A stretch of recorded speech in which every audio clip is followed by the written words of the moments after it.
Okay, this is from Piano Time 3. We're looking at page 4, which is semiquavers. I tend to count semiquavers as a 1E and a 2E and, which gives you something to actually say while you're counting. So, assuming that on a crotchet beat we say 1, 2, 1, 2, if it's in 2/4 time.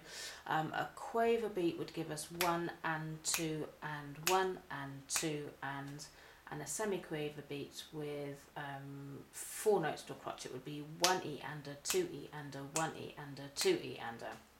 Now, the beauty of this is, if you notice, there's still an and in the 1E and a, and that is where the quaver would actually lie. So we can still say 1 and 2 and 1E and a 2E and a. So the quaver is still inside that semiquaver rhythm. Now, I do use this quite a lot. I don't write it down much on music because it's quite a lot to write and it's quite a lot to say. I use it for getting out of sort of sticky situations with rhythm, for learning about rhythm. It's not something that I would generally use for entire pieces all of the time. But it's a really useful technique for understanding how semiquavers work and, as I say, for getting out of tricky little corners here and there. So if I play the tortoise and the hare, I'm going to make up a middle line as well, because the tortoise and the hare, you can see it's 2 lines, one is crotchets, one is semiquavers. I think it'd be really useful to add a line there which would be a quaver line, so you can see how the semiquavers relate not just to the crotchets, but they also relate to quavers. So we're going to have tortoise, something a little bit faster than a tortoise but not quite as fast as a hare, so maybe a kitten, and a hare. 1, 2, 1, 2, 1,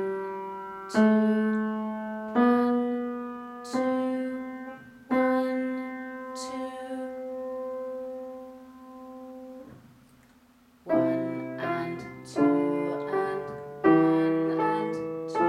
1, 2, 1, 2,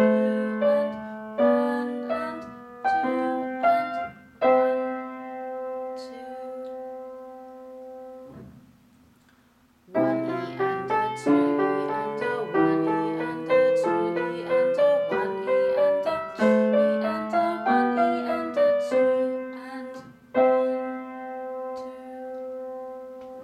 So you can see at the end of there, I counted 1 E and a 2 and 1, 2. I could have just as easily counted 1 E and a 2 E and a 1, 2.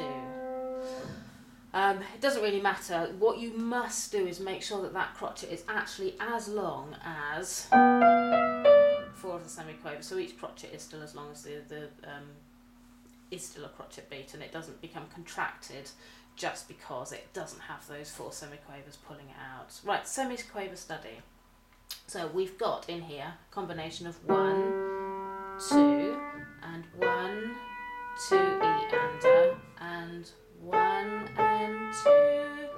So 1, 2, 1, 2, 1, 2 E and a 1 and 2 and 1 and 2 E and a 1 and 2 and 1 and 2 E and a 1 and 2 and 1 E and a 2 E and a 1 E and a 2 and. Okay, so that's steady semiquaver study. And again, I tend to count 1 and 2 and all the way through as opposed to just 1, just to make sure that those crotchets are genuinely long enough and that this doesn't happen. And 2 E and a 1, 2, 1, 2 E and a 1 and 2, so that the crotchets become contracted and they're not full length crotchets. So that's page 4, that's tortoise and hare and steady semiquaver study.